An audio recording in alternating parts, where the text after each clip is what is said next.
So, we're so hardworking. Last one standing.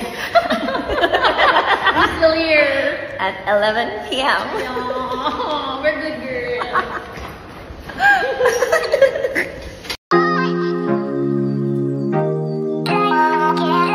Mukhang marami nga tayong aabangan sa pagbabalik sa It's Showtime ni Kim Chiu kung saan nga ay marami na namang mabubulgar tungkol sa Kim Pao.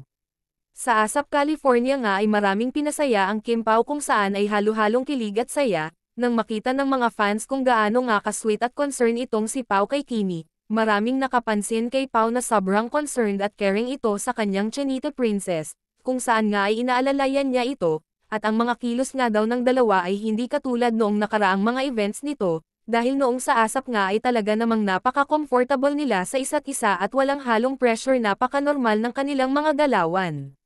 Mukhang napakasaya ng magkasintahan, makikita talaga kung gaano kasaya ang dalawang ito, lalong-lalo na si Pao, na halos aabot sa tainga ang mga ngiti nito, iba talaga daw ang naging mood ng dalawa.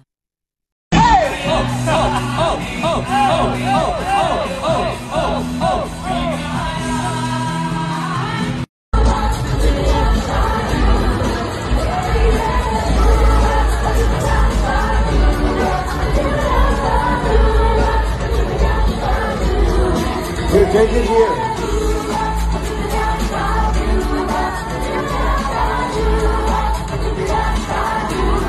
Yeah.